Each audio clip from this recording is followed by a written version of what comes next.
12:27 చదువు. 12:27 చూద్దాం. యెరూషలేమా ఆకారములను ప్రతిష్ఠించు కాలమున వారు ఆ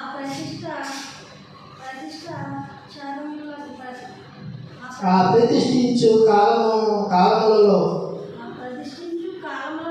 వారు ప్రతిష్టాచారములను స్తోత్ర గీతములతోను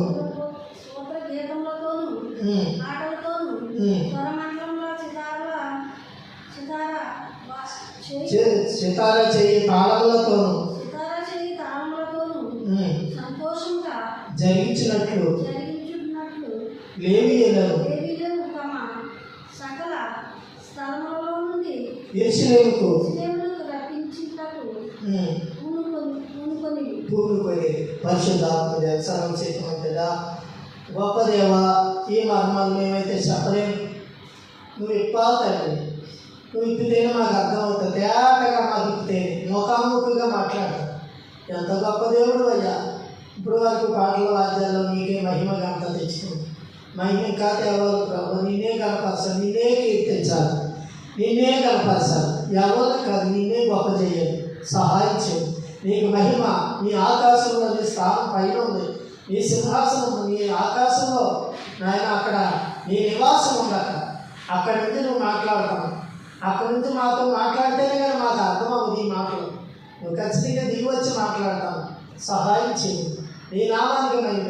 ఇది మందిరం, ఈ మందిరం నాయన ఆత్మతో నింపేయండి. ఆత్మతో నింపండి, పరిశుద్ధాత్మతో నింపేయండి అయ్యా. ఇక్కడ తండ్రి కుమార పరిశుద్ధాత్మతో నింపేసేవు తండ్రి. మీరు నామానికి మహిమ తెచ్చుకోమని, నీ నామానికి మహిమ తెచ్చుకోమని నజరీయుడైన యేసు క్రీస్తు నామములో వేడుకున్నాను దగ్గర. ఆమె ఇక్కడ ప్రతిష్ఠించు కాలములలో వారు ఆ ప్రతిష్ఠిత ఆచారము సూత్రగీతములతోనూ పాటలతోనూ స్వరమాటల సితార చేయు కాలములతోనూ సంతోషంగా జరిగించిన. ఇది ఏంటది? ఎప్పుడది? నెహెమా కాలంలో ఈ మందిరం యెరూషలేము పోగొట్టే ఎన్నిసార్లు పోగొట్టారు?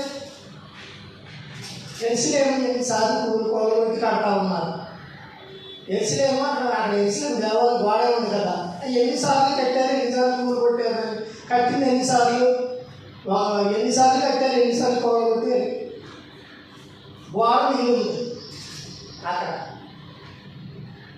మళ్ళీ నెహెమా మొదలుపెట్టాడు. ఆయన మొదలుపెట్టాడు, ఈయన మొదలుపెట్టాడు, ఆయన మొదలుపెట్టాడు. కూలగొడతానే ఉన్నారు. అది ఎన్నిసార్లు కూలగొట్టారు? అది ఎన్నిసార్లు కూలగొట్టారు? ఇక్కడ ఏమంటున్నాడు నెహెమా భక్తుడు? యెరూషలేము ప్రాకారముల ప్రతిష్ఠ కాలమందు వారు ఆ ప్రతిష్ఠాచారములను స్తోత్రగేరు. ప్రతిష్ఠాచారములు చూసారా ఎలా ఉండాలి? మనం ఒక ఆచారం ఉంది. మనకు కూడా ఒక ఆచారం ఉంది. మన ఆచారాలు చూడాలి. దేవుడు ఒక ఆచారం పెట్టుకోవాలి. మనకి ఏ ఆచారం ఉంది? స్తోత్ర గీతం ఉంటుంది, తాంబూలం ఉంది, తాళాగించే ఆచారం ఉంది. మనకు ఒక ఆచారం. లోకానికి వాళ్ళ ఆచారాలు వాళ్ళకు ఉన్నాయి. మన ఆచారం ఇది. ఈ లోక ఆచారాలకి అనుకుని మనం చేయకూడదు. మళ్ళీ ఆ ఆచారం కలిసి ఇందులో చేయటానికి లేదు. మనకు ఒక ఆచారం ఉంది. స్తోత్ర గీతం ఉంది, ప్రతిష్ట కాలం ఉంది, ప్రతిష్ఠించి కత్తిరించేది ఉంది, మన రిబ్బలు కత్తిరించేది ఉంది, పాటలు పాడుకుంటే తాళాలు లాగించే ఉన్నాయి, స్తోత్ర గీతాలు, సంగీతాలు, శృతులు, దేవుడి నామాన్ని శృతులు చెల్లించుకుంటూ ప్రతిష్ఠించుకుంటూ కాలం చేసుకుంటున్నాం. చూసారా? ఇప్పుడు చెప్పదే, ఇప్పుడు ఇది ఎత్తి తీసేసి ఎత్తి తీసుకోవాలనుకో, ఆ ఎత్తి తీసేసినప్పుడు కూడా దాన్ని కూడా నువ్వే ప్రతిష్ఠ స్తోత్ర గీతం పాడుకోవాలి. చిన్న మొక్క తీసుకున్నా, నీ యాజకులు లేవీయులు పాడారు. నువ్వు లేవీయులు యాజకులుగా మన ఇంటికి నువ్వు మారినప్పుడు, నీ ఇంట్లో లేవీయులు యాజకులు మారినప్పుడు నుంచి ఆ చిన్న చేసి దాన్ని వాళ్ళు దేవుడికి ప్రతిష్ఠించిన గీతం పాడు. చిన్న గీతం పాడు. నువ్వు ఏదైనా ఒక కూలిపోతున్నా దాన్ని బాగు చేసి దానికి ఒక గీతం పాడమన్నాం. ఆ కాలాల్లో యాజకులు, మనం యాజకులు కాదా? ఇంట్లో ఉన్న యాజకులు లేవీలు అవ్వద్దన్నాడు దేవుడు. అంటే సేవకుడు కొడుకులు లేవీలు సేవకుడికి చేతులు పక్కన పెట్టుకున్నాడు. ఆ మాట వింటున్నారు. ఆ మాటలో ఆయన మెత్తన హృదయం. కొడుకు తండ్రి కొడుకు తండ్రి మీద ఏనాడు తిరగబడదు. పక్కన ఆయన హృదయం లేదు. తల్లిదండ్రులు తిరగబడి కొడుకు పనికి మొదలు తిట్టినోడు దేవుడు వాడుకుంటాడా? అది పునాదులు అయిపోతుంది. అలాగే తండ్రి ఆయన కొడుకు పునాదులు తండ్రి తిట్టాడా? పునాదులు తండ్రి తిట్టలేదే. ఆయన మంచితనం చూడు. ఆయన మంచితనం ఆయన కూడా యాజకుడు అయ్యి బైబిల్ వచ్చి స్వామిలో పేరు ఎందుకు ఎంత మంచిగా ఎంత తగ్గింపో బైబిల్ ఇచ్చి పక్కన యాజకుడు అవుతున్నాడు. హల్లెలూయా, యాజకుడు అవుతున్నాడు. అక్కడ ఏం చేశారు? యెరూషలేము ప్రతిష్ట స్తోత్ర గీతములు పాడారు. ఇప్పుడు ఇందులో మనం ఇలా చూడు, ఇది యెరూషలేము.